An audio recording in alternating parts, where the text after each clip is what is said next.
Boa noite, comunidade acadêmica. Estamos aqui para dar início à apresentação dos trabalhos da 24ª Mostra Científica da Uniplac. E novamente, a mostra será realizada totalmente no modo online. E neste momento, será apresentado o grupo de trabalho de discentes do mestrado em Educação. O primeiro dos trabalhos será apresentado pela mestranda Adriana De Rossi e tem o título As implicações de políticas públicas para a educação e para a formação de professores. Orientamos que as perguntas, elogios, sugestões sejam realizadas aqui no chat do YouTube. E assim que possível, a mestranda irá responder aos questionamentos. Então, vamos conferir. Olá a todos e a todas. Este trabalho intitula-se As implicações de políticas públicas para a educação e para a formação de professores. O meu nome é Adriana De Rossi, a minha orientadora é a professora doutora Maria Selma Grosch e eu sou estudante do mestrado em Educação, PPGE. Iniciamos este estudo partindo do que está instituído em lei, de que todo cidadão tem direito à educação de qualidade. Nesse sentido, pensamos que pela formação dos profissionais em educação perpassa a efetivação deste direito. No entanto, mediante a implementação das legislações nacionais mais recentes para a educação e a formação docente, pensamos que é necessário se pensar e se refletir sobre as implicações e a compreensão que se tem das proposições que estão embutidas nestes documentos normativos. A BNCC para a educação básica e a BNC Formação para a formação docente, entendendo que estas legislações reforçam uma pedagogia hegemônica de senso comum que exacerba o pragmatismo e o utilitarismo do ensino. Tivemos como objetivo, neste estudo, pensar nas consequências que são geradas por essa política de esvaziamento de currículo para a educação e para a formação docente, que vem se perpetuando como um roteiro pronto do que fazer, como fazer e para quem fazer educação. A metodologia utilizada foi a análise destes dois documentos, a BNCC para a educação básica e a BNC Formação para a formação docente. Como resultado desta análise, a gente entendeu que a educação e a formação de professores alicerçada por uma única concepção, onde todas as ações pedagógicas devem estar alinhadas a esta legislação que propõe o desenvolvimento dos estudantes de qualquer nível em habilidades e competências, demonstra o perigo do retrocesso e coloca em xeque a atividade docente, quando a implementação destas políticas públicas se volta mais para o controle das ações docentes e institui uma educação voltada para a lógica do mercado, o que resulta em ensino utilitário, fragmentado e pragmático. Em contrapartida, a um ensino que possibilite uma formação humanizada e progressista. Mediante esta conclusão, esta análise que nós fizemos destes dois documentos, nós deixamos aqui duas questões para reflexão. Que profissional docente será formado a partir dessa concepção? E qual será o nível de desenvolvimento dos sujeitos por esses profissionais formados? As palavras-chave utilizadas para este estudo foram educação, formação de professores e políticas públicas. Muito obrigada, até mais. Muito obrigado à mestranda Adriana De Rossi e parabéns pela sua apresentação. Lembramos que os questionamentos aos mestrandos e mestrandas devem ser realizados aqui no chat ao vivo. Se você está achando legal este formato de apresentação, então deixa o seu like. Compartilhe o link dessa live com seus amigos. E se você está gostando das apresentações, deixe o seu comentário. Ficaremos muito felizes com a sua participação. Convidamos agora a mestranda Ana Patrícia Ramos para apresentar o trabalho intitulado A Influência da Educação Escolar nas Perspectivas de Vida da Jovem do Campo. Boa noite a todos e todas. Eu me chamo Ana Patrícia Ramos, eu sou mestranda do PPGE da Uniplac e a minha orientadora é a professora doutora Maria Selma Grosch. O título da minha dissertação é A Influência da Educação Escolar nas Perspectivas de Vida da Jovem do Campo. O meio rural da região serrana ainda vive uma realidade forte de patriarcado e cultura de fazenda. Esta é vivenciada hoje principalmente pelo homem como provedor da família e a mulher restrita aos afazeres domésticos e educação não formal dos filhos. Este trabalho realizado pelas mulheres é visto apenas como uma ajuda, que é passada de mãe para filha. Por isso, essas jovens são as maiores prejudicadas e se encontram limitadas no seu desenvolvimento social, cultural, intelectual e também afetivo. O nosso problema de pesquisa.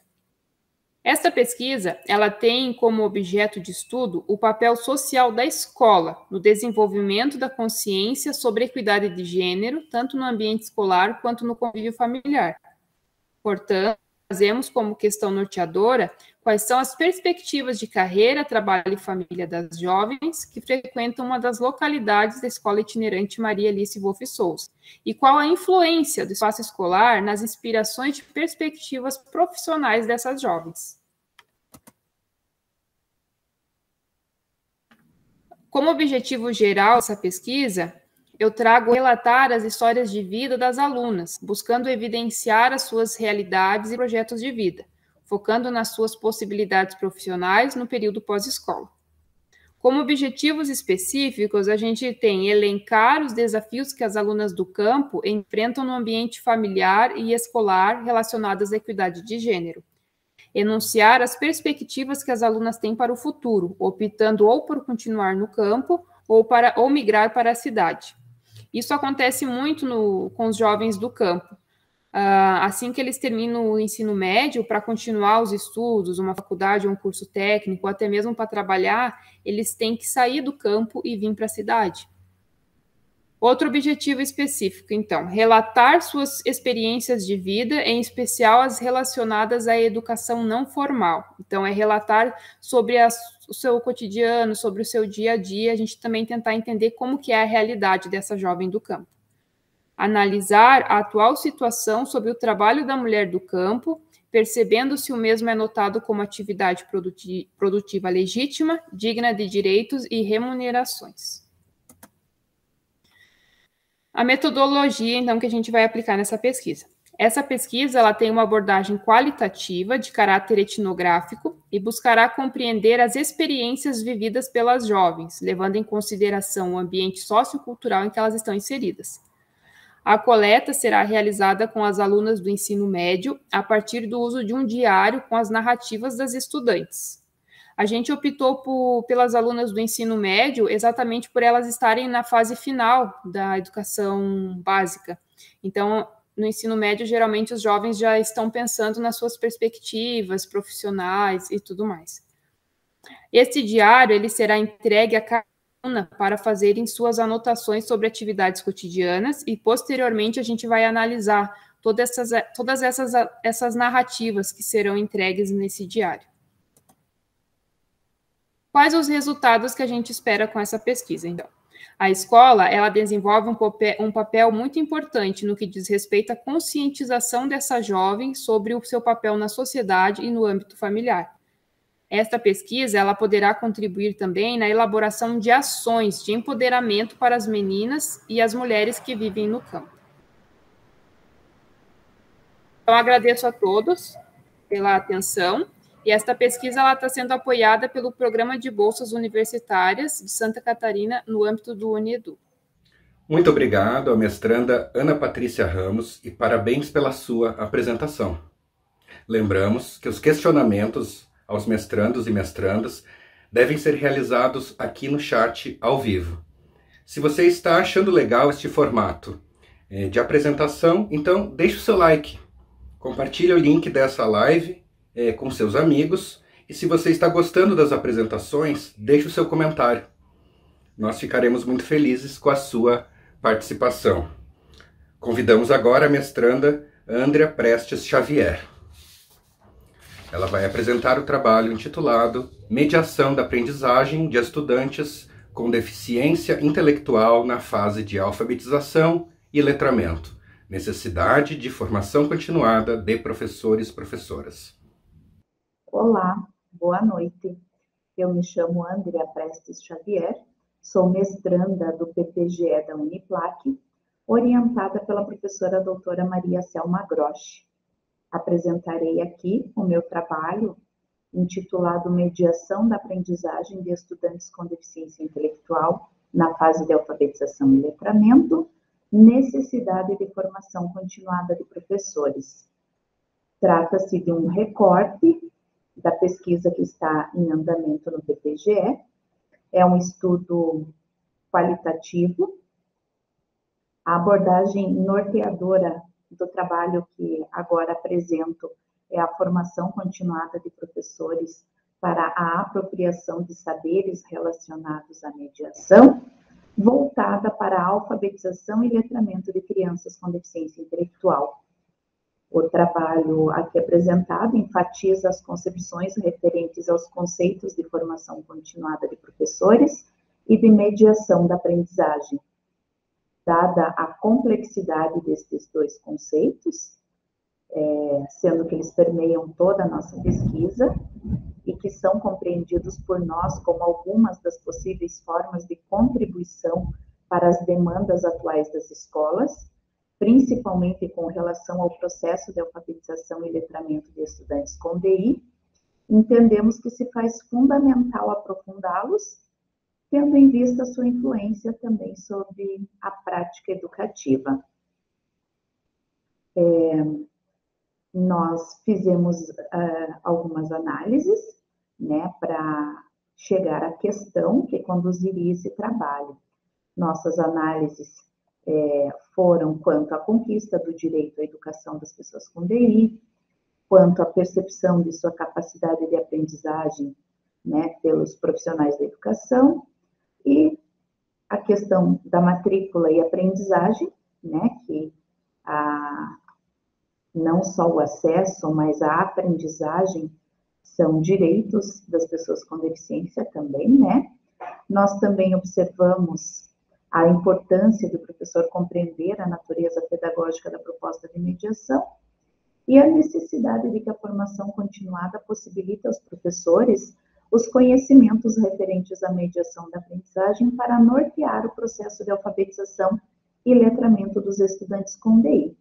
A partir de toda essa problemática, então, nós delineamos como questão para este trabalho de que forma são conceituados os processos de mediação da aprendizagem e de formação continuada de professores na literatura. Nosso objetivo é suscitar a ideia da importância da formação continuada de professores para a construção de práticas mediadoras no processo de alfabetização e letramento de estudantes com DI. Como já foi mencionado, é uma pesquisa qualitativa e para este artigo nós fizemos um levantamento bibliográfico e documental com a finalidade de conceituarmos formação continuada de professores e mediação da aprendizagem. Então, adentramos no conceito de formação continuada, trazendo alguns excertos para esta apresentação, retirados do nosso trabalho. Iniciamos com André, que nos diz: a concepção que temos hoje é a de que a formação inicial é apenas uma fase de um processo de desenvolvimento profissional que se propaga ao longo de toda a vida profissional. Quem se dispõe a trabalhar como docente deve entender que continuará seu processo de aprendizagem ao longo da vida, pois a docência exige estudo e aperfeiçoamento profissional para responder às demandas da educação escolar, inserida em uma realidade em constante mudança. Também trazemos nova. A formação continuada deve estar articulada com o desempenho profissional dos professores, tomando as escolas como lugares de referência. Trata-se de um objetivo que só adquire credibilidade se os programas de formação se estruturarem em torno de problemas e de projetos de ação e não em torno de conteúdos acadêmicos.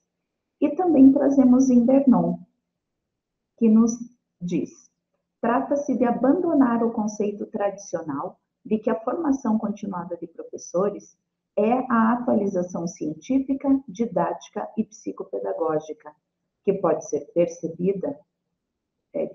recebida mediante certificados de estudo ou de participação em cursos de instituições superiores, de sujeitos ignorantes, em benefício da forte crença de que esta formação continuada deva gerar modalidades que ajudem os professores a descobrir sua teoria, a organizá-la, a fundamentá-la, a revisá-la e a destruí-la ou construí-la de novo. O abandono aqui proposto acarreta uma mudança radical da forma de pensar a educação, já que não supõe tanto desenvolver modalidades centradas nas atividades de sala de aula, muito menos em ver o professor como um aplicador de técnicas pedagógicas, mas sim comprometer-se com uma formação dirigida a um sujeito que tem capacidades de processamento da informação, de análise e reflexão crítica, de decisão racional, de avaliação de processos e reformulação de projetos, tanto laborais quanto sociais, em seu contexto e com seus colegas.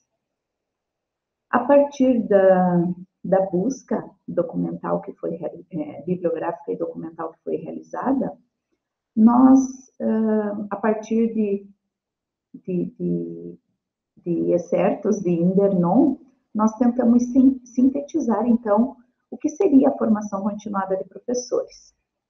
Então, segundo Indernon, a formação continuada requer dar a palavra aos protagonistas da ação. Significa que a escola passa a ser o foco do processo ação, reflexão, ação. Significa que deve-se partir das necessidades reais dos professores, que deve contemplar a participação dos indivíduos, né, os professores, os profissionais da educação. E a formação continuada deve remeter ao desenvolvimento do aspecto humano e grupal dos professores. Com relação à mediação da aprendizagem, nós também extraímos alguns excertos do nosso trabalho para representar, né, de que forma que Vygotsky aborda a mediação. Então, vamos lá a esses excertos, né? O caminho do objeto até a criança e desta até o objeto passa através de outra pessoa. Propomos que um aspecto essencial do aprendizado é o fato de ele criar a zona de desenvolvimento proximal, ou seja, o aprendizado desperta vários processos internos de desenvolvimento que são capazes de operar somente quando a criança interage com pessoas e seu ambiente e quando em cooperação com seus companheiros. Uma vez internalizados, esses processos tornam-se parte das aquisições do desenvolvimento independente da criança. O aprendizado adequadamente organizado resulta em desenvolvimento mental e põe em movimento vários processos de desenvolvimento. Porque na escola a criança não aprende o que sabe fazer sozinha, mas o que ainda não sabe, ele vem a ser acessível em colaboração com o professor e sob sua orientação.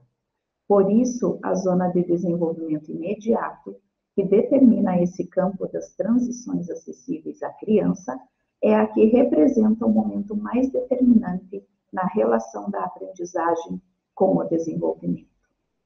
Também trazemos uma citação de Oliveira. Mediação, em termos genéricos, é o processo de intervenção de um elemento intermediário numa relação. A relação deixa, então, de ser direta e passa a ser mediada por esse elemento. Vygotsky trabalha, então, com a noção de que a relação do homem com o mundo não é uma relação direta, mas fundamentalmente mediada. De acordo, então, com os excertos, né, com as citações, o pensamento destes autores, nós sintetizamos que a mediação está presente em toda a atividade humana. A mediação aparece como um processo dialógico, relacional e de interação entre sujeitos, um processo que se faz entre os sujeitos e a cultura. O processo de mediação é um conceito ligado à apropriação da cultura, tendo em vista que o desenvolvimento cultural não se efetiva numa relação direta entre o homem e a realidade, mas sim em uma relação mediada pelo outro. É um termo, e muito maior que um termo, é uma premissa, que refere-se ao processo e aos efeitos que ocorrem a partir da educação formal e do papel do professor. Como considerações, então, dada a complexidade do conceito de mediação de Vygotsky, verifica-se a necessidade de seu aprofundamento, tendo em vista sua ligação com as questões do desenvolvimento humano e o ato educativo. Dessa forma, a formação continuada de professores se mostra imperiosa como espaço de debates e reflexões sobre essa premissa, a da mediação da aprendizagem, por a formação representar um caminho para a superação das dificuldades enfrentadas em relação ao processo ensino-aprendizagem, e dentre elas a alfabetização e letramento de estudantes com DI. Nós fizemos aqui um exercício de conceituar mediação da aprendizagem, formação continuada de professores, que de nenhuma forma pretendeu simplificar os conceitos, mas trazer um entendimento deles.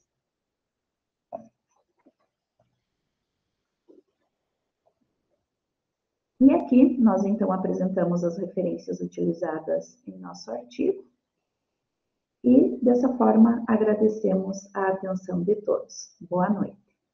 Muito obrigado à mestranda Andrea Prestes Xavier e parabéns pela sua apresentação. Lembramos que os questionamentos aos mestrandos e mestrandas devem ser realizados aqui no chat ao vivo.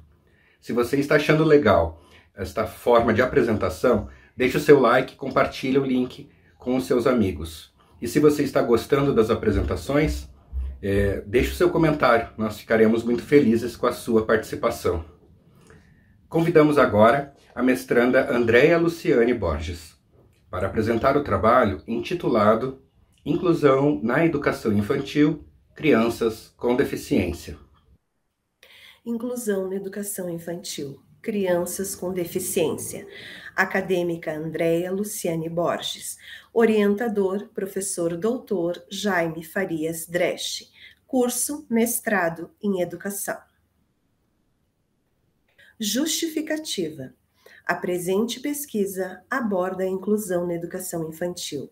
Crianças com deficiência. Esta pesquisa surgiu com base na minha trajetória profissional e pessoal, enquanto professora de educação infantil. Questionamentos, inquietações, curiosidades, indagações e vivências na área da educação foram determinantes para a escolha da temática, que tornou-se relevante objeto de estudo, inclusão na educação infantil. Problema. A questão que conduz esta pesquisa, como se dá a inclusão de crianças com deficiência numa instituição de educação infantil do município de Lages. Objetivo geral. Compreender como ocorre a inclusão na educação infantil no município de Lages, Santa Catarina. Objetivos específicos. Identificar os principais aspectos da educação inclusiva como políticas públicas. Contextualizar o processo de inclusão na educação infantil. Analisar como ocorre a inclusão na instituição pesquisada. Levantamento do referencial teórico. Inclusão pós-estruturalista. Autores.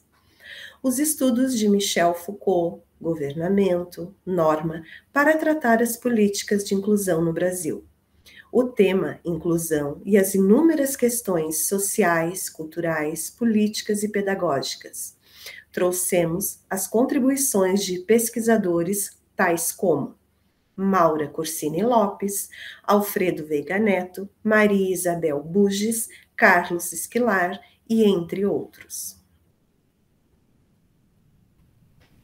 Ao realizar este estudo sobre inclusão, buscamos pensar e entender os caminhos percorridos desta temática, especificamente no campo da educação, das diferenças entre os sujeitos. A palavra inclusão é um movimento que pode ser pensado em diferentes momentos históricos no Brasil.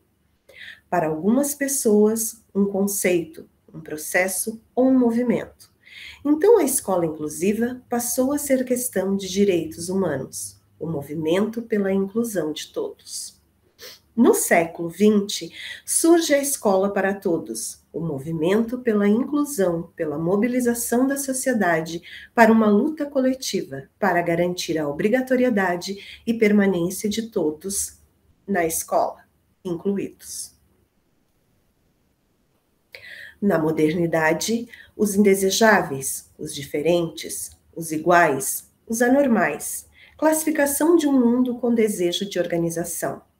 A inclusão tenta possibilitar a aproximação com o conhecimento daqueles sujeitos que eram excluídos do contexto social.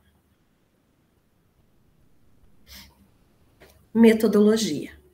Trata-se de uma pesquisa que se enquadra com uma abordagem qualitativa, frequentemente utilizada para a coleta de dados nas áreas de estudos educacionais e organizacionais. A pesquisa vai ser realizada em um Centro de Educação Infantil Municipal, CEIM, de Lages, Santa Catarina. A pesquisa visa investigar, por meio de um estudo de caso, como se dá a inclusão de crianças com deficiências na educação infantil municipal. Participarão da pesquisa uma professora titular de educação infantil, onde uma criança matriculada e atendida pela Rede Municipal de Ensino de Lages, Santa Catarina, faixa etária 4 anos, portadora de algum tipo de necessidades educacionais especiais. Uma professora do Atendimento Educacional Especializado, AE, que atua no Centro de Educação Infantil, CEIM. Um responsável pela criança. Os dados quantitativos, a partir das transcrições das entrevistas, serão analisados e interpretados. A redação da narrativa na forma de pergunta e resposta, iniciando a análise e organizando os dados. A leitura atenta das informações, realizarei a articulação das entrevistas com a leitura sobre o assunto. Muito obrigada. Muito obrigado à mestranda Andréa Luciane Borges, e parabéns pela sua apresentação. Lembramos que os questionamentos aos mestrandos e mestrandas devem ser realizados aqui no chat, ao vivo. E se você está achando legal este formato de apresentação, deixe o seu like, compartilhe o link com seus amigos. Se você está gostando das apresentações, deixe o seu comentário, que nós vamos gostar muito da sua participação. Convidamos agora a mestranda Angelita Aparecida de Souza Vieira para apresentar o trabalho intitulado Aprendizagem na Perspectiva da Alfabetização e Letramento. Boa noite, eu vou compartilhar aqui na tela, então, esse meu trabalho que eu apresento aqui para a Uniplac, para a 14ª mostra. Então, na 14ª mostra científica da Uniplac, trago o trabalho aqui, Aprendizagem na Perspectiva da Alfabetização e Letramento. Então, eu sou a acadêmica Angelita Aparecida de Souza Vieira, né? Minha professora orientadora, a professora doutora Maria Selma Grosch, e faço mestrado em Educação. A alfabetização e o letramento são processos indissociáveis que ocorrem constantemente e simultaneamente em diferentes espaços da sociedade, seja em contato com a natureza e em contextos sociais. Enfim, estamos sempre aprendendo algo e compartilhando experiências. A aprendizagem em sentido amplo pode ser definida como aquisição de habilidades, hábitos, preferências, ou seja, a aquisição de padrões de desempenho em respostas aos desafios. Na situação escolar, a aprendizagem pode ser definida como apropriação do saber histórico e socialmente produzido. Então, durante o processo de aprendizagem, o educando parte de seus próprios significados e generalizações e processa as informações recebidas, generalizando-as e aplicando-as a novas situações. Trazemos também como problema que a pesquisa visa refletir sobre a realidade da alfabetização atualmente, que enfrenta a dura realidade que identifica crianças com dificuldades no seu processo de ensino-aprendizagem da linguagem oral e escrita. Temos como objetivo compreender que a alfabetização e letramento não ocorrem apenas na instituição escolar como espaços de aprendizagem formal, mas sim nos mais variados contextos e vivências. Temos como metodologia deste estudo que se constitui em uma análise bibliográfica sobre as dificuldades no campo da aprendizagem com relação à alfabetização e letramento. Tivemos como resultado também desse trabalho que investiga e que procura entender um pouco sobre a aprendizagem, principalmente na perspectiva da alfabetização e letramento, sobretudo com as crianças que também enfrentam problemas de dificuldade de aprendizagem, traz como desafio de alfabetizar na perspectiva do letramento crianças com as dificuldades de aprendizagem, que requer um repensar a partir das práticas pedagógicas. Os professores precisam considerar que existem diferentes formas de ensinar, de aprender, e que estas formas precisam ser respeitadas. Mais do que utilizar recursos e estratégias necessários à aprendizagem dos educandos, os professores precisam partir do princípio de que todas as crianças podem aprender a ler e a escrever, independentemente de quaisquer dificuldades ou diferenças que possam ter. Sejam capazes de reconhecer e responder às diversas necessidades de seus educandos, assegurando uma educação de qualidade para todos. Trazemos aqui para essa conversa do trabalho, então, palavras-chave como alfabetização, letramento e aprendizagem. Temos aqui umas referências bibliográficas, as principais adotadas foram Freire, Magda Soares, na perspectiva da alfabetização e letramento, e temos também Leal, Daniela Leal e Maquiele Nogueira, que elas trabalham essa questão da dificuldade de aprendizagem, num olhar psicopedagógico. Então, essas são nossas principais referências. E a alfabetização e letramento, eles são processos cognitivos e linguísticos distintos. Portanto, a aprendizagem e o ensino de um ou de outro é de natureza essencialmente diferente. Entretanto, as ciências em que se baseiam esses processos e a pedagogia por elas sugeridas evidenciam que são processos simultâneos e interdependentes. Então, trazemos aqui Soares, no seu livro Alfaletrar, que toda criança pode aprender a ler e a escrever. Muito obrigada. Então, agradeço a oportunidade, uma boa noite e muito obrigada. Muito obrigado à mestranda Angelita Aparecida de Souza Vieira e parabéns pela sua apresentação. Lembramos que os questionamentos aos mestrandos e mestrandas devem ser feitos aqui no chat ao vivo. E se você está achando legal este formato de apresentação, deixe o seu like e compartilhe o link com os seus amigos. E se você está gostando das apresentações, deixe um comentário para nós, que nós vamos gostar muito da sua participação. Agora nós vamos convidar para apresentar o seu trabalho a mestranda Bianca Rodrigues Camargo. com um trabalho intitulado Surdo-Cegueira, Escola e Experiência, Produção de Saberes.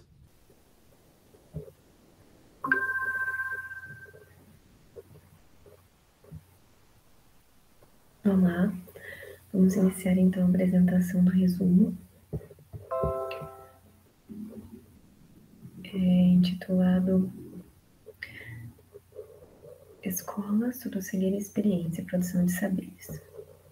Acadêmica Bianca Rodrigues Camargo, orientadora professora Virgínia Tavares Vieira, curso mestrado em Educação. Então, esse estudo, ele apresenta o seu arranjo em torno da relação do sujeito surdo-cego e a escola, né?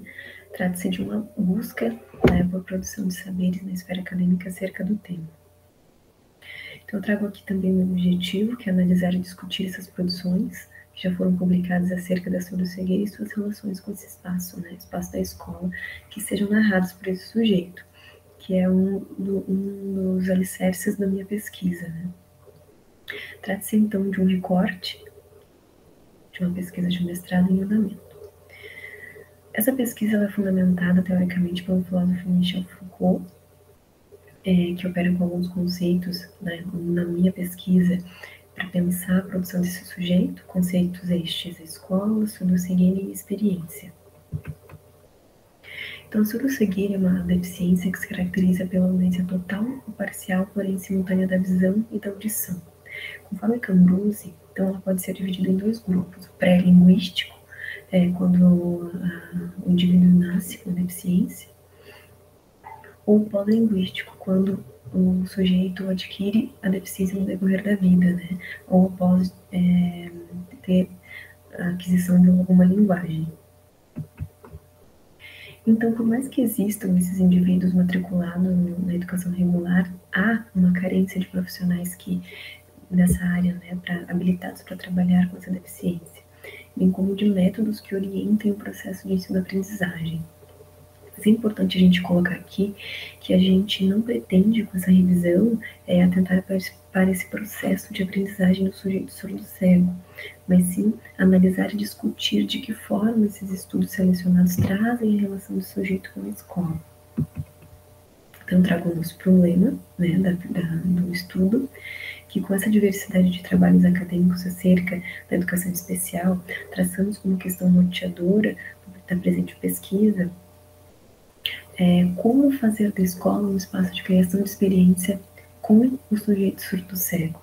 Por isso a gente fala com esse sujeito, porque a gente busca a narrativa dele para nos auxiliar a buscar possibilidades de experiência para esse espaço, né? Então, o objetivo, como eu já mencionei anteriormente, é analisar e discutir essas produções acadêmicas, né, que já foram publicadas, e suas relações com o espaço escolar narradas por esse sujeito. A metodologia, nós realizamos essa revisão de literatura de setembro de 2020 a setembro de 2021, no qual realizou-se uma consulta no catálogo de teses e dissertações da CAPES, né? Inicialmente apenas na área da educação, depois a gente seguiu para as áreas da medicina e da história. Por quê? Porque esses campos da ciência, né, também afetam e constroem esses saberes sobre o sujeito surdo-cego. Então, os descritores usados foram surdo-cegueira, experiência, educação, sujeito, surdo-cego e escola, em diferentes combinações. Então, os critérios de inclusão, né, para esses estudos encontrados foram a relação da escola com o surdo-cego e outros saberes que também contribuem na constituição desse sujeito. E foram excluídos os estudos que não traziam relações com a escola. Então, dessa forma, a gente seguiu a nossa metodologia, né? Então, logo em seguida, a gente buscou analisar, né, e discutir como cada estudo selecionado traz a relação do surdo-cego com a escola, também a relação desses conceitos apresentados, né, que seria a escola, a experiência e o surdo-cego. Então, nós encontramos 58 materiais sobre a temática que traziam relações com a surdo-cegueira, incluindo vários outros campos do saber, né, como a medicina e a história.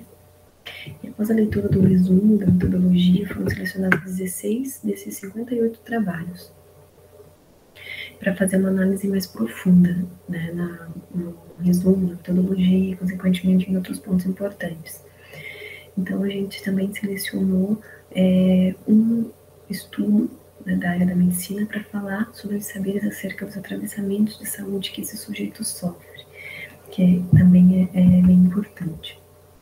Então, tendo Michel Foucault como fundamentação teórica desse estudo, esse filósofo que dedicou 20 anos de suas pesquisas a analisar as diferentes possibilidades de constituição de um determinado tipo de sujeito, nós não poderíamos deixar de atentar para a posição em que esse sujeito da pesquisa aparece, né, em cada material que nós analisamos. Então, a partir disso, nós observamos uma primeira observação importante, que desses 16 trabalhos que nós selecionamos, lá dos 58 que nós encontramos, 9 deles são estudos de caso, né? Então, isso mostra que se busca informações acerca da escolarização desse sujeito, né?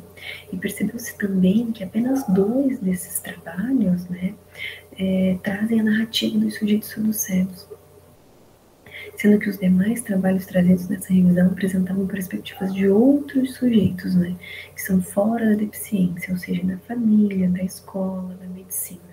Então, todos esses trabalhos ali que nós selecionamos, apenas 2 traziam a narrativa desse sujeito, né, todos os outros, a escola tendo um discurso sobre a surdo-cegueira, a medicina trazendo um discurso sobre a surdo-cegueira, ou a família trazendo um discurso sobre o surdo-cego, né. Então, é através dessas narrativas que a gente busca as experiências desses sujeitos, né?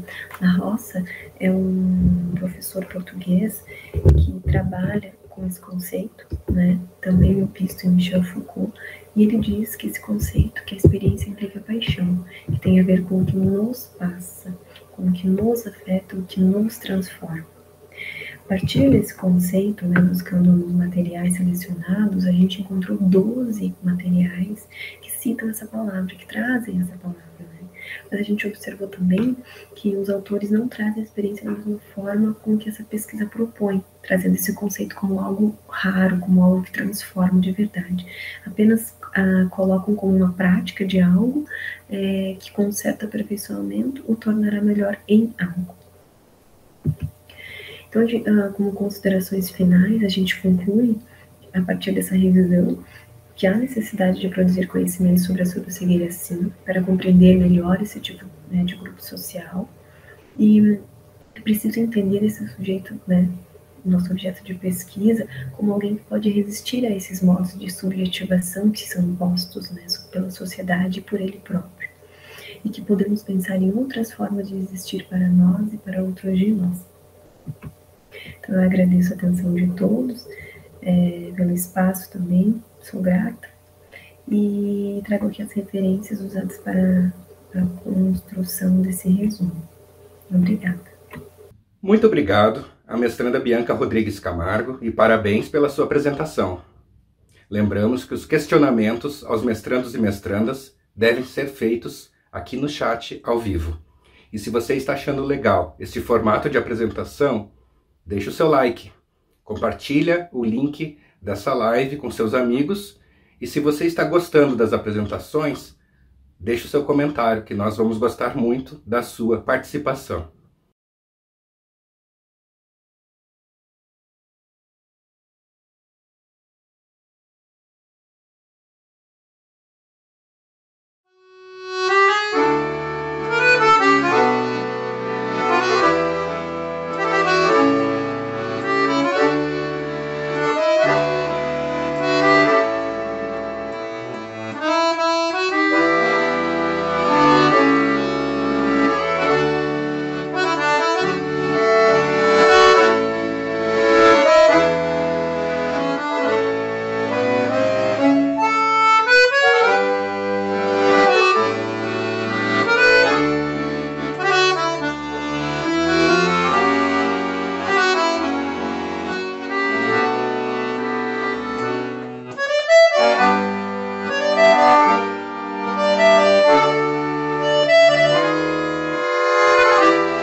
De manhã cedo, num lugar todo enfeitado, nós ficava amontoado pra esperar os compradores. Depois Depois passava pela frente do palanque, afincado ao pé do tanque, e chamava bebedouro.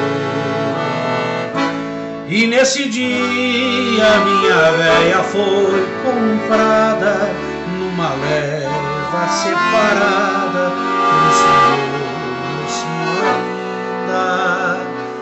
Minha velhinha, que era a flor dos cativos, foi enterro da família dos Canguinda. No mesmo dia em que levaram a minha preta, me botaram nas grietas, que é pra morte eu não fugir. E desde então o preto velho apertou, ficou velho como eu tô, mas como é grande esse Brasil. E quando veio desavéia as alforria, percorrei mais 15 dias, mas a vista me faltou. Só peço agora que me leve-se a Isabel, quero ver se tá no céu minha véia, meu amor. Olho para o céu, tantas estrelas dizendo da imensidão do universo em nós. A força desse amor nos invadiu, com ela veio a paz, toda a beleza de sentir que para sempre uma estrela vai dizer simplesmente amor. Você, meu amor, vou lhe dizer, quero você com a alegria de um pássaro em busca de outro verão.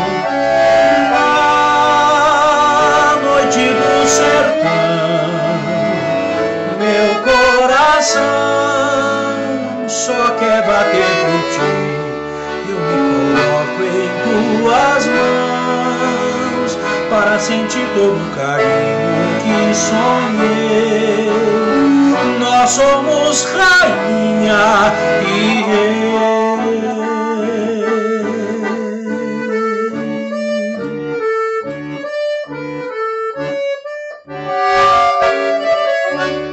A correnteza do rio vai levando aquela flor.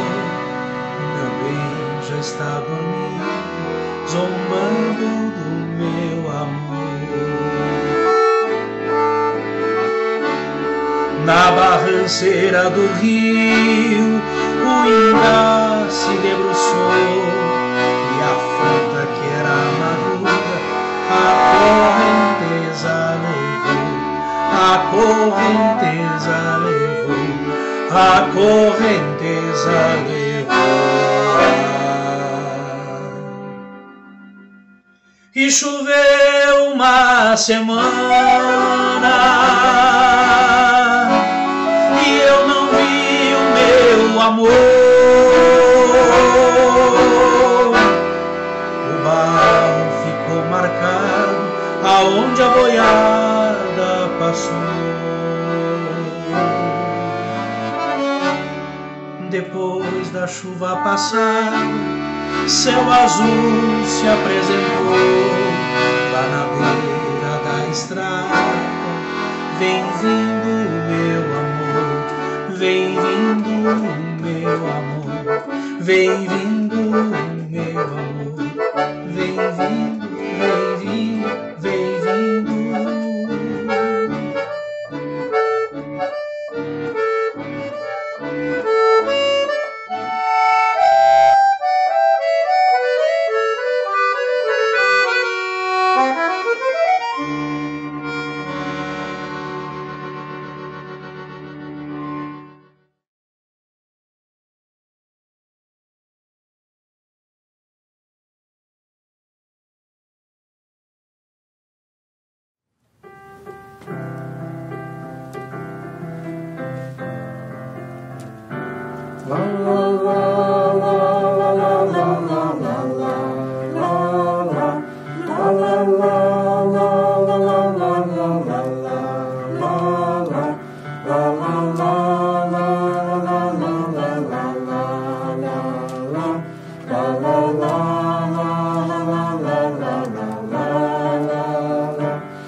Quero a utopia, quero tudo e mais.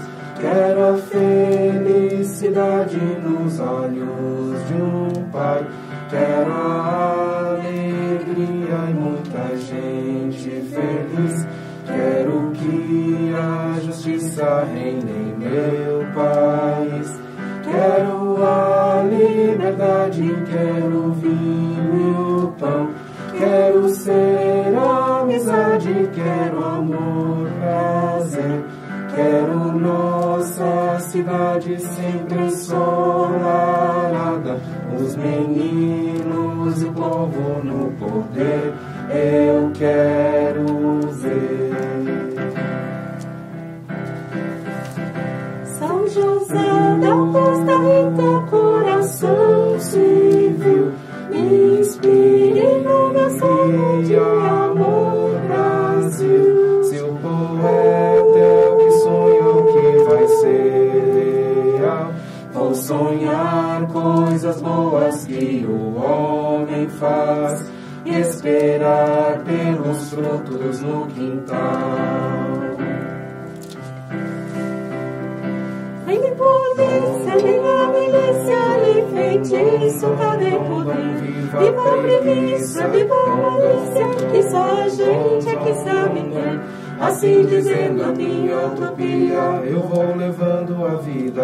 eu vou viver bem melhor. Doido pra ver Meu sonho teimoso um dia se realizar. La la la la la la la la la la la la la la la la la la la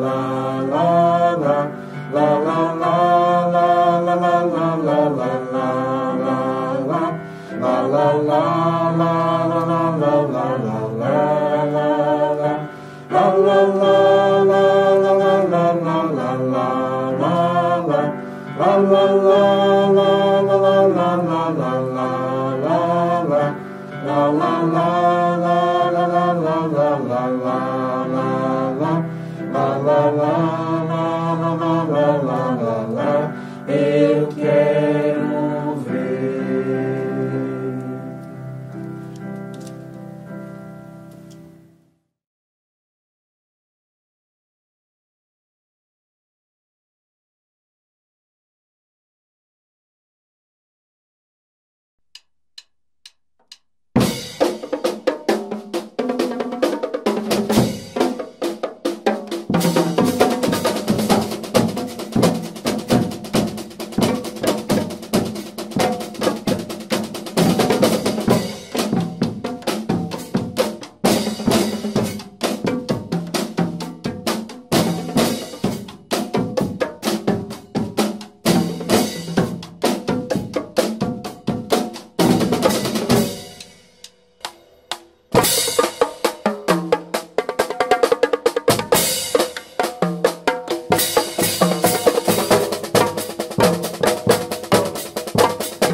Convidamos agora a mestranda Bruna dos Santos Zanoni para apresentar o trabalho intitulado O Componente Curricular da Educação Física, Percepções da comunidade escolar.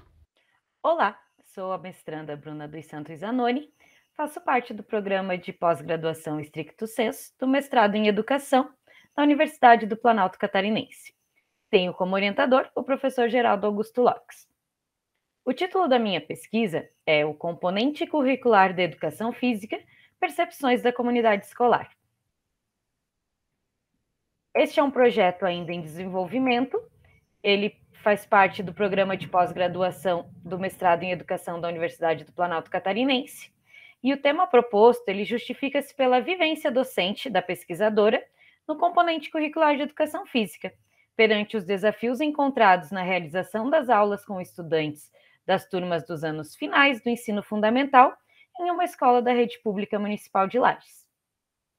Com o passar do tempo, a educação física escolar ela foi sofrendo uma marginalização dentro das escolas. Em alguns momentos, pela falta das práticas pedagógicas adotadas pelos professores, em outras, pelo descaso da manutenção dos espaços destinados à prática das aulas de tal componente. O fato é que, em muitas escolas, a educação física ainda sofre discriminação quanto à sua importância curricular. Compreender a educação física como um componente formador do indivíduo em sua totalidade, que o insere em uma cultura corporal do movimento, formando um ser crítico no exercício da cidadania, evidencia a preocupação com um desenvolvimento mais amplo. Através das práticas corporais, o professor poderá problematizar e relacionar com os estudantes as possibilidades trazidas pelas manifestações da cultura corporal que estão além do movimento, gerando a compreensão dos significados relacionados a estas práticas. Então, como problema dessa pesquisa, nós temos analisar qual a percepção da comunidade escolar sobre o componente curricular da educação física dos anos finais em escolas da rede pública municipal de Lages, Santa Catarina. Então, o problema dessa pesquisa ele surge a partir do momento em que a pesquisadora, na sua vivência da prática docente, começa a ter aulas com turmas de sexto ao nono ano, que são as turmas dos anos finais. Nesse início, ela começa a identificar que as turmas ainda não entendem qual é o objetivo da educação física dentro da escola. Num primeiro momento, eles começam a achar problemas para fazer as atividades propostas, porque até o momento a educação física para eles era um momento de lazer, onde eles tinham liberdade para fazer o que eles quisessem. Naquele momento, a educação física ela podia ser comparada à hora do recreio, que não tinha nenhum fim pedagógico, não tinha nenhuma orientação de atividades que deveriam ser desenvolvidas. Então, a educação física, até o momento, era vista por eles assim, como algo sem objetivo, algo de lazer. E aí foi onde começaram a acontecer alguns conflitos, porque a professora passou a propor novas formas de aulas de educação física e alguns alunos começaram a se sentir retraídos em realizar, porque eles estavam acostumados a um outro método. Como objetivo geral, analisar as percepções da comunidade escolar sobre o componente curricular da educação física ministrada nos anos finais das escolas da rede pública municipal de Lages, Santa Catarina. Esse objetivo geral, ele fala sobre essa questão, que a partir do momento que começaram a ser adotadas novas práticas docentes para as aulas de educação física, os alunos começaram a mudar a sua percepção sobre as aulas. Então, essa pesquisa, o objetivo dela hoje é ver como está a percepção de toda a comunidade escolar, que envolve gestores, estudantes, professores, os familiares, da educação física dentro da escola. O que eles entendem que é o papel da educação física escolar hoje. Como objetivos específicos, temos descrever a percepção de gestores, professores, estudantes e famílias sobre o cumprimento do componente curricular da educação física. Demonstrar como as atividades desenvolvidas nas aulas de educação física contribuem de modo significativo na formação humana e cidadã dos estudantes. Apontar desafios e possibilidades para uma prática pedagógica conforme preconiza as diretrizes curriculares nacionais e municipais de educação física. Então, o primeiro objetivo específico, como já explicado anteriormente, nós procuramos descrever quais são as percepções da comunidade escolar hoje sobre as práticas da educação física escolar no ambiente da escola. Demonstrar como as atividades desenvolvidas elas podem trazer aprendizagens significativas para o aluno, possibilitando a ele uma melhor compreensão da sociedade e contribuindo na sua inserção nessa sociedade. E apontar desafios e possibilidades para uma prática pedagógica é tentar descobrir e perceber aonde os professores, em que momento da sua carreira, jornada docente, eles passaram a se desmotivar com a prática das aulas. Se isso é uma questão da docência ou se a forma com que a educação física é vista pela comunidade escolar, pela forma como é administrado os materiais, o espaço destinado a essas aulas, também não estão desmotivando esse professor. A metodologia, a pesquisa ela será uma pesquisa de campo e ela caracteriza-se como um estudo de caso, de abordagem qualitativa, e ela terá também leituras em fontes bibliográficas, documentais, que contribuam como um esqueleto inicial da pesquisa, dando uma estrutura básica, podendo permitir que o estudo avance.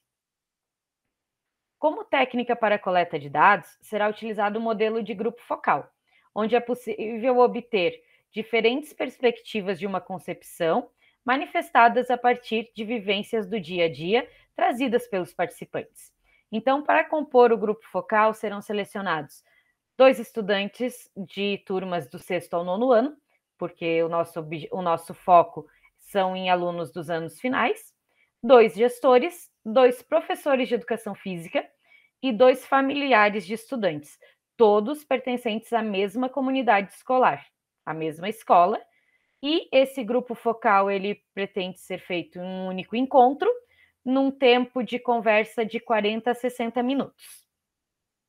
A análise dos dados ela será ancorada pela teoria do materialismo histórico dialético, por entender que a educação está em constante transformação, a importância da historicidade é o que proporciona a compreensão do real. Essa perspectiva ela tem como objetivo a transformação da realidade.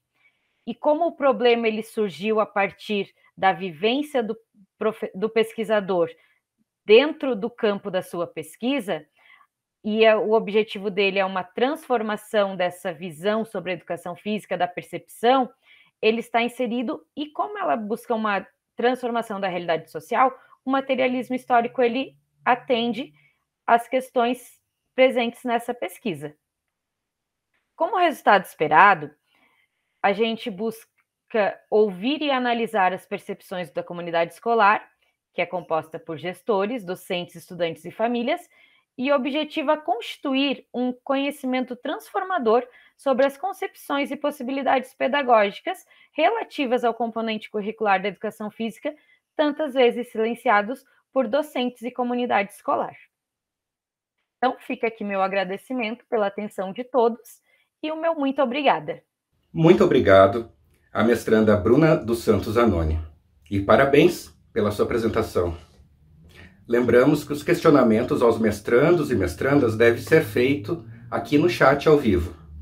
E se você está achando legal este formato de apresentação, deixe o seu like, compartilhe o link com seus amigos e se você está gostando das apresentações, faça um comentário. Nós vamos ficar muito felizes em receber a sua participação. Convidamos agora a mestranda Cláudia Mares Coelho Pezzi para apresentar o trabalho intitulado Gestão Socioambiental como Indicador de Qualidade Educacional na Educação Básica. Olá, gostaria de cumprimentar a todos e a todas. O tema desta pesquisa é Gestão Socioambiental como Indicador de Qualidade na Educação Básica. Eu sou a acadêmica Cláudia Mares Coelho Pezzi, do curso de mestrado em Educação PPGE Uniplac Lages. A minha orientadora e coautora é a professora doutora Lúcia Secato de Lima. As questões ambientais são responsabilidade de toda a sociedade, impondo-se a todos os tipos de organizações. Ao implementar e implantar a adoção das diretrizes socioambientais, promove-se a economia de recursos, a redução de impactos sobre o meio ambiente e melhor qualidade de vida para todos. A implantação da gestão socioambiental nas escolas públicas é uma oportunidade da transformação e atualização da administração escolar. Indicadores socioambientais educacionais, eles podem contribuir com as avaliações escolares, sendo uma ferramenta para a gestão na perspectiva da qualidade educacional. Gestão socioambiental. Para promover uma gestão educacional, é necessária a implementação dos princípios da gestão democrática e participativa.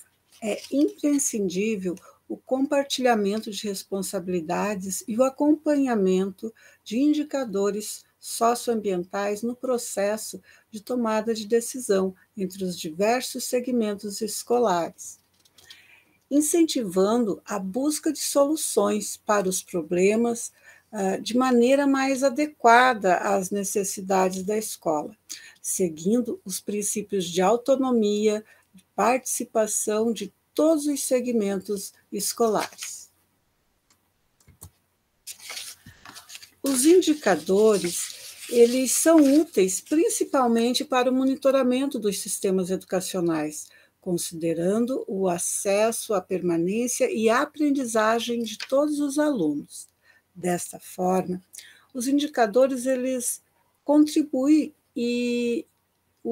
para o acompanhamento de políticas públicas voltadas à melhoria da qualidade de educação e dos serviços também oferecidos à sociedade pela escola. Como questão problema, nós temos como a gestão socioambiental poderá ser um indicador de avaliação da qualidade educacional na educação básica? O objetivo: evidenciar a gestão socioambiental como indicador de avaliação da qualidade educacional na educação básica. Metodologia. Essa pesquisa ela é um recorte do referencial teórico de uma pesquisa de mestrado em educação, que se encontra em andamento, com o título Gestão Socioambiental de Escolas Públicas Estaduais de Lages, Santa Catarina. A abordagem da pesquisa ela é qualitativa com a revisão bibliográfica. A revisão bibliográfica ela é um momento exploratório da pesquisa, que possibilita aos autores entrarem em contato com as produções existentes sobre o tema em estudo, e constituirá o estado da arte, que é a fundamentação teórica para a pesquisa.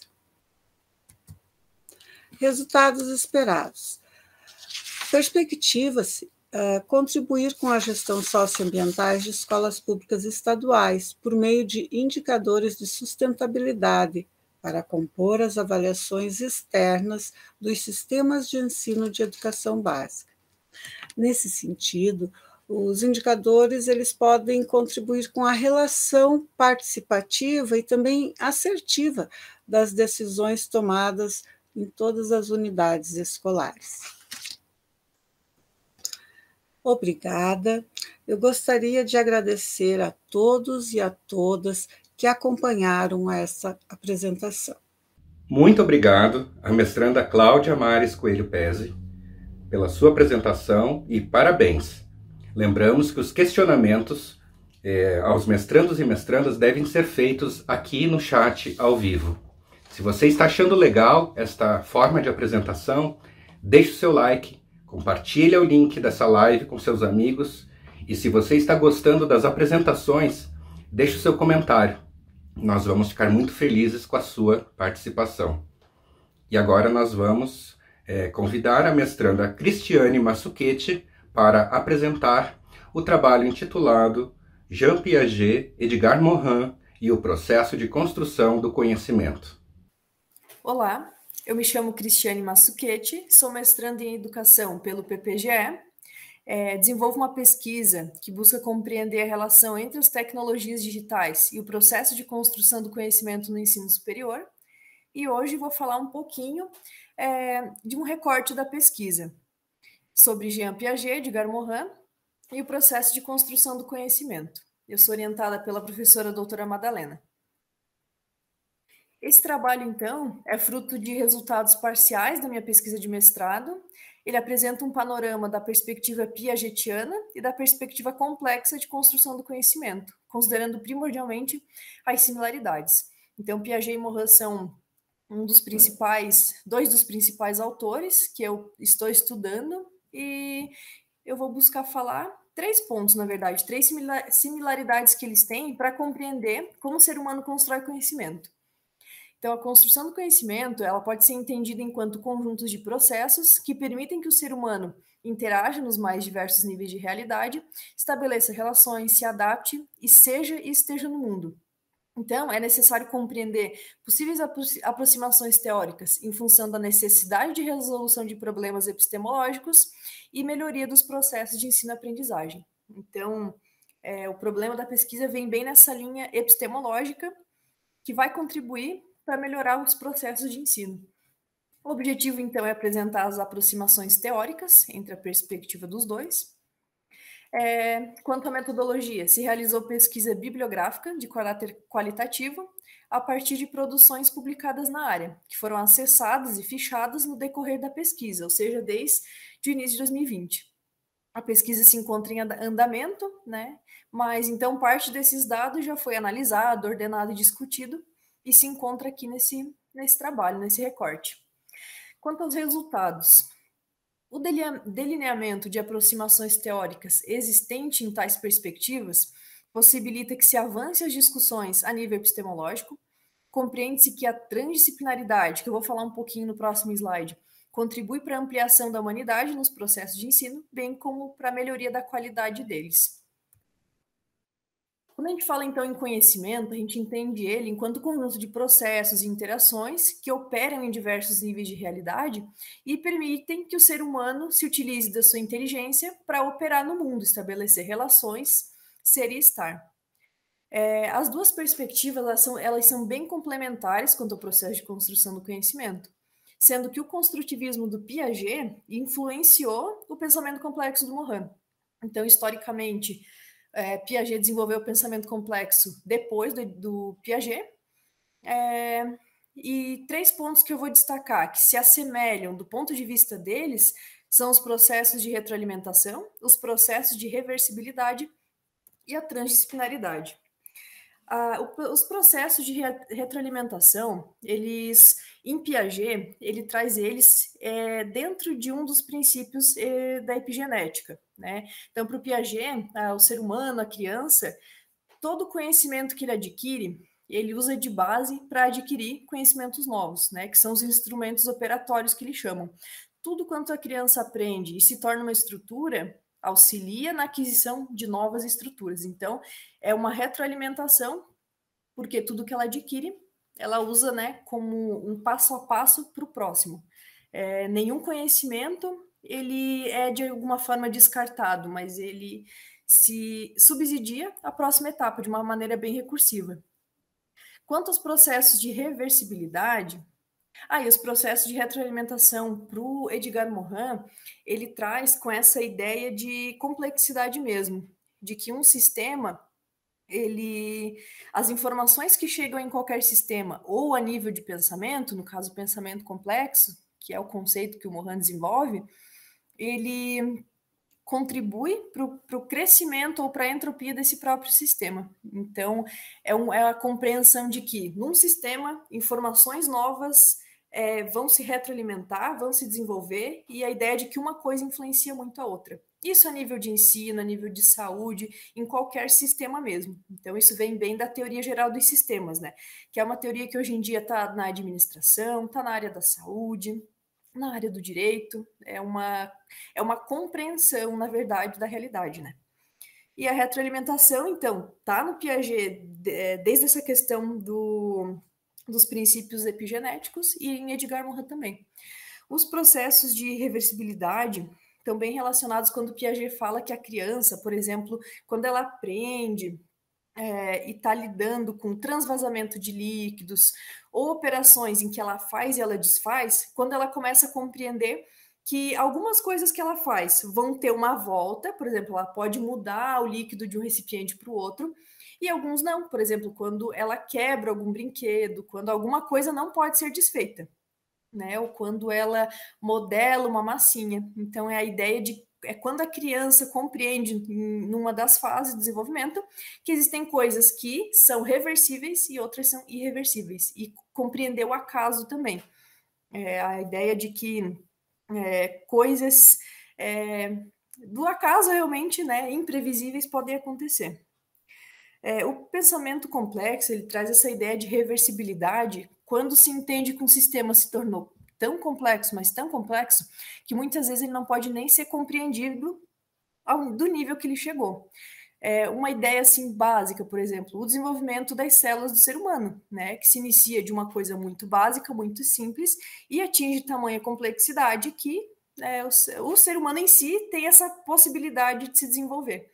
Então, é tanto a ideia de que alguns processos são reversíveis e irreversíveis, quanto para o Morin, a ideia de que os sistemas, eles adquirem informação e eles operam na realidade a ponto de não se conseguir nem, muitas vezes, compreender ele ou se estabelecer tamanhas relações que ele tem.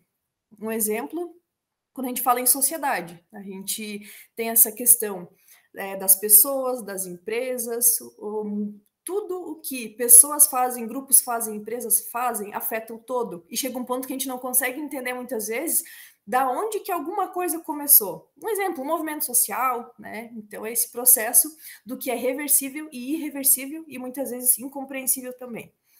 Por fim, quando os autores falam da transdisciplinaridade, é o ponto alto dessa relação direta entre Jean Piaget e Edgar Morin. Porque a primeira vez que se falou em transdisciplinaridade foi num evento, em 1970, em que o Piaget, falando sobre a construção do conhecimento, ele disse que depois da multidisciplinaridade e da transdisciplinaridade, se seria possível atingir um nível ainda maior, que seria a transdisciplinaridade. E com isso, ele estava querendo dizer que o conhecimento, ele opera em vários campos. O campo espacial, o campo cognitivo, e que a transdisciplinaridade, ela demonstra para a gente que o sujeito e o objeto, eles podem ser compreendidos por vários pontos de vista.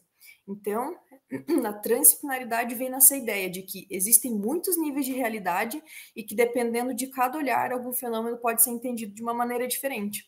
Um exemplo muito grande da transdisciplinaridade que a gente tem no Sistema Único de Saúde, em que os profissionais, por exemplo, do NASF procuram trabalhar de uma maneira muito integrada, estudar casos, atender as pessoas de uma maneira com que cada profissional considere o ponto de vista do outro e trabalhe em conjunto, literalmente em conjunto com o paciente. Então, trata-se não de entrar na disciplina do outro, mas de entender, considerar e trabalhar no mesmo nível de realidade, ou seja, no mesmo ponto de vista. E então a transdisciplinaridade, ela inclusive não dá nem para ser comparada com o Piaget e com o Morin, como na retroalimentação ou na reversibilidade, porque ela é entendida desse mesmo conceito, dessa mesma maneira que eu trouxe, para o Piaget e para o Edgar Morin também. Então, quando o Edgar Morin fala do pensamento complexo e de que as coisas podem ser entendidas enquanto sistema complexo, que o pensamento humano ele pode se desenvolver a ponto de lidar com a incerteza, lidar com a desordem que existe na vida, né, de uma maneira como um todo, o Morin traz que a transdisciplinaridade pode contribuir muito para a gente lidar melhor com o conhecimento, porque a gente vai procurar entender as coisas realmente por diversos pontos de vista e chegar a uma possível religação dos saberes. Então, é a ideia de que todo conhecimento ele pode sim ser relacionado com outro e a gente pode lidar com os problemas que a gente tem, né, ecológicos, ambientais, sociais, educacionais e de saúde, considerando esses pontos de vista e realmente trabalhando em conjunto. Então, o Morin traz essa ideia de que o mundo chegou a um ponto de ter tantos problemas, tantas questões que são tão complexas que é impossível não se ter um ponto de vista complexo e entender que esse grande sistema possui uma influência muito grande de todos os seus sujeitos. Obrigada. Muito obrigado à mestranda Cristiane Masucchetti e parabéns pela sua apresentação. Lembramos que os questionamentos aos mestrandos e mestrandas devem ser feitos aqui no chat ao vivo. E se você está gostando deste formato de apresentação, deixe o seu like e compartilhe o link com os seus amigos. Se você está gostando das apresentações, faça o seu comentário. Nós vamos gostar muito da sua participação. Agora nós vamos chamar a participar a mestranda Dariana Medeiros Andrade Salamã para apresentar o trabalho intitulado Práticas Pedagógicas Ecoformadoras, uma experiência com docentes da Rede Municipal de Painel, Santa Catarina. Boa tarde, eu sou a mestranda Dariana Medeiros Andrade Salamã, do Programa de Pós-Graduação em Educação da Universidade do Planalto Catarinense, Uniplac. Tenho como orientadora da pesquisa a professora doutora Madalena Pereira da Silva e como tema de dissertação em desenvolvimento Práticas Pedagógicas Ecoformadoras, uma experiência com docentes do ensino fundamental. A contextualização. O tema da pesquisa, em andamento, foi escolhido devido às dificuldades vivenciadas na sala de aula pelos professores, principalmente quanto à fragmentação do ensino e às práticas pedagógicas docentes. A ecoformação propõe o desenvolvimento de metodologias de ensino e aprendizagem que visam proporcionar uma mudança no próprio docente. A pesquisa propõe o uso de recursos pedagógicos alternativos e de baixo custo, que estimulem a criatividade e contribuam para uma aprendizagem mais significativa na sala de aula. Nessa perspectiva, Mohan 2006 não se refere apenas a uma educação ambiental, mas a processos educativos preocupados com a ecologia das ideias e ações da aplicabilidade do pensamento complexo. Através do entendimento de uma educação socioambiental em que o ser humano esteja interligado diretamente com o ambiente social e natural, como elemento ecoformador. Em outras palavras, não há uma espécie sem a ligação com a natureza, bem como não existe um ambiente sem relação com a espécie. A formação docente acontece através de uma formação integral e de base transdisciplinar, que está embasada em 3 eixos complementares da ação docente: a autoformação, heteroformação e a ecoformação. A autoformação é relação consigo mesmo. A heteroformação é relação com as outras pessoas, e a ecoformação está além do simples cuidado com o meio ambiente, pois proporciona o desenvolvimento sustentável do ser humano no tempo presente e no futuro das próximas gerações. A auto, hetero e ecoformação exige uma postura de um docente transdisciplinar, pois, do contrário, de acordo com Moraes, 2007, continua se fragmentando o ser humano, o conhecimento e a realidade educacional. Diante desse fato, não se está habituado a pensar de forma sistêmico-ecológica em um olhar transdisciplinar, onde as partes afetam o todo o processo. Por esse motivo, entende-se a necessidade de repensar a formação docente, de forma mais articulada, integrada e competente, pois os problemas emergem da prática docente mediante a um modelo de ensino tradicional, fragmentado, desarticulado de maneira isolada. O problema da pesquisa. Quando os estudantes chegam ao ensino fundamental, anos finais, e se deparam com uma educação que costuma apresentar um currículo fragmentado, o que dificulta compreender certos conceitos teóricos. A questão norteadora da pesquisa: como inserir a ecoformação na formação docente para contribuir com práticas pedagógicas inovadoras integradas para promover a aprendizagem dos estudantes? Para responder esse problema de pesquisa, temos como objetivo principal propor uma prática pedagógica ecoformadora para a formação docente que contribua com metodologias inovadoras e integradas para promover a aprendizagem dos estudantes. A metodologia da pesquisa. O estudo é de natureza qualitativa, exploratória e bibliográfica, tendo a pesquisação como forma de envolver os participantes. Serão usadas dinâmicas e aplicação de questionários ao grupo focal, aos professores da Rede de Ensino Municipal de Painel, Santa Catarina. A pesquisa bibliográfica será pela investigação de trabalhos correlatos e fundamentação teórica, tendo como aporte o pensamento complexo de Morin, 2006, a transdisciplinariedade de Nicolescu, 1999, o paradigma educacional ecossistêmico de Moraes, 2007, e a ecoformação de Pinot. Resultados esperados. Como resultados esperados da pesquisa, que esta contribua na mobilização do educador para que alcance uma postura crítica diante dos problemas educacionais, atuando como um professor pesquisador, com postura transdisciplinar e ecoformadora que fortaleçam redes de conexões estabelecidas nas relações entre o eu, autoformação, o outro, heteroformação, e o meio, ecoformação. Temos como principais referências Moraes, Morin, Nicolescu, Silva, que cita estudos de Pinot. Deixo aqui um agradecimento especial à Prefeitura Municipal de Painel, à Secretaria de Educação e Cultura, pela oportunidade de bolsa para a continuação dos estudos. Expresso aqui a minha eterna gratidão. Muito obrigado à mestranda Dariana Medeiros Andrade Salamã e parabéns pela sua apresentação. Lembramos que os questionamentos aos mestrandos e mestrandas devem ser feitos aqui no chat ao vivo.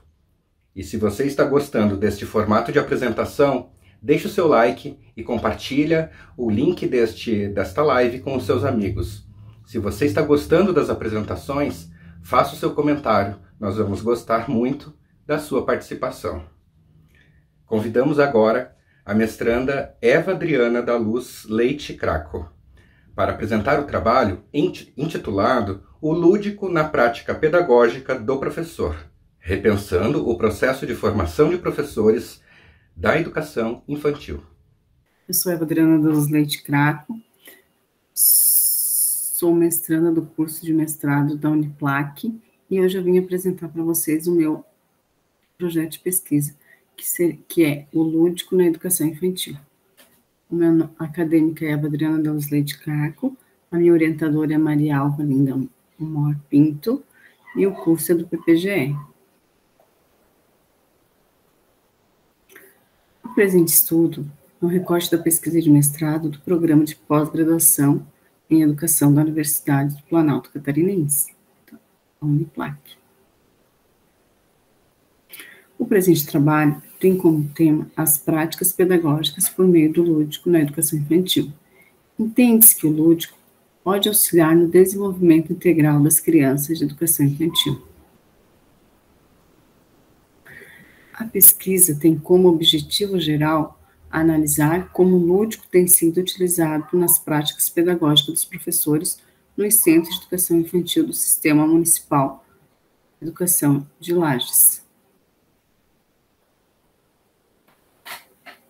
Aqui a gente tem a colaboração da nossa autora Adela Bona, que ela nos fala sobre o lúdico, nos evidenciando assim. O lúdico na educação infantil tem por objetivo oportunizar ao educador a compreensão do significado e da importância das atividades lúdicas na educação infantil, procurando provocá-lo para quem lê insira-se o brincar em seus projetos educativos, tendo intencionalidade, objetivo e consciência clara da sua ação em relação ao desenvolvimento e aprendizagem infantil. O interesse pelo tema surgiu por perceber que a educação infantil tem se tornado um espaço muito sério, onde as crianças são muitas vezes impedidas de vivenciar a sua infância em toda a sua potencialidade.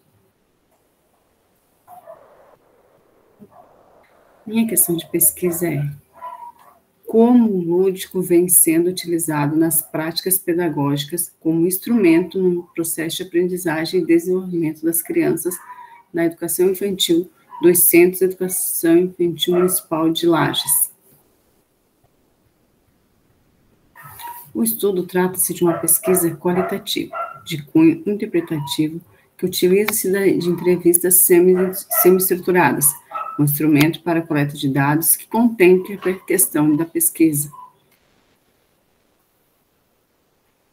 Será realizado uma abordagem exploratória, com instrumento de coleta e observação participante, análise de coleta de dado e que será análise de conteúdo. Piaget nos orienta, nos ressalta que o desenvolvimento da criança acontece através do lúdico. Ele precisa brincar para crescer. Diante de tal pensamento, compreende-se a importância do universo lúdico na infância, pois através dele a criança se satisfaz, realiza seus desejos e explora o mundo ao seu redor. É indispensável proporcionar às crianças atividades que promovam e estimulem seu desenvolvimento global, considerando os aspectos de linguagem, cognitivo, afetivo, social e motor. Os resultados esperados das pesquisas e do estudo são: o estudo acima tem como objetivo final evidenciar ao professor de educação infantil a importância de assistência e planejamento de atividades com o lúdico, compreendendo a importância que tais atividades têm no desenvolvimento, no processo de desenvolvimento da criança e da educação infantil. Agradecimento. Essa pesquisa foi apoiada pelo Programa de Bolsas Universitárias de Santa Catarina, no âmbito da Unedu. Obrigada pela presença. Paulo Freire. A escola deve ser um local aconchegante e alegre.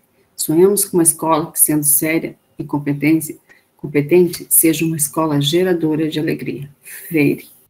Muito obrigado à mestranda Eva Adriana da Luz Leite Craco pela sua apresentação. Parabéns.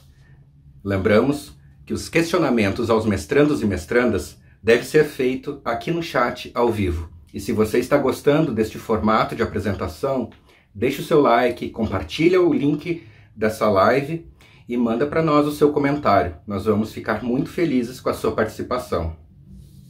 Convidamos agora a mestranda Fabíola Pereira Machado da Silva para apresentar o trabalho intitulado Violência de Gênero nas Escolas no Contexto da Pandemia Covid-19. Olá, sou a mestranda Fabíola, do PPG Uniplac, ano 2021. Eu vou apresentar a pesquisa em andamento intitulada Violência de Gênero nas Escolas no Contexto da Pandemia Covid-19, sob orientação da professora doutora Mareli Eliane Grau. O problema da violência de gênero é um fenômeno social e histórico, presente na organização e dinâmica das sociedades. A escola é um dos espaços de expressão das violências, espaço marcante na vida dos sujeitos, e também de identificação do fenômeno, de desenvolvimento de uma cultura de paz e de enfrentamento das diferentes violências. Nas últimas décadas, o fenômeno ganha projeção acadêmica e midiática, estando presente recorrentemente nos noticiários. Em 2014, é vinculado aos resultados do diagnóstico participativo das violências nas escolas, falam os jovens, realizado pela Flaxo, e a violência sexual no espaço escolar constatada por Santos. O primeiro estudo aponta o Brasil no topo do ranking da violência contra professoras e professores, repetindo-se entre alunas e alunos. Santa Catarina, igualmente, tem a violência no espaço escolar registrada nos noticiários. Basta um breve levantamento nos veículos de comunicação do Estado e acesso ao site do governo. Dados do mapa da violência contra crianças e adolescentes do Brasil confirmam a prevalência das violências no espaço familiar, onde quem deveria cuidar é o principal agressor. Podemos denominar a violência doméstica como cadeia de violência ou reprodução de violências, e essa não está isolada.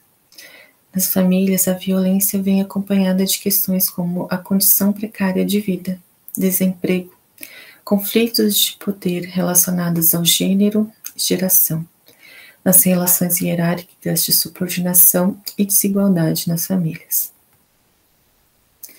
Então, partimos do pressuposto de que durante o período de pandemia, com decorrência do isolamento social, as crianças estariam ainda mais vulneráveis às violências, com a intensificação de questões como o aumento de desemprego, além de estresse, mudanças de rotina, dificuldades de defesa e acesso ao pedido de socorro. Deste modo, a pesquisa busca conhecer quais são os principais tipos de violência de gênero ocorrida nas instituições de educação infantil da cidade de Lages, nos anos 2020 e 2021, no contexto da pandemia promovida pela Covid-19. A pesquisa é de abordagem qualitativa e quantitativa, e o objetivo geral consiste em conhecer os principais tipos de violência de gênero ocorrida nos CEINs de Lages nos últimos anos, no contexto de pandemia.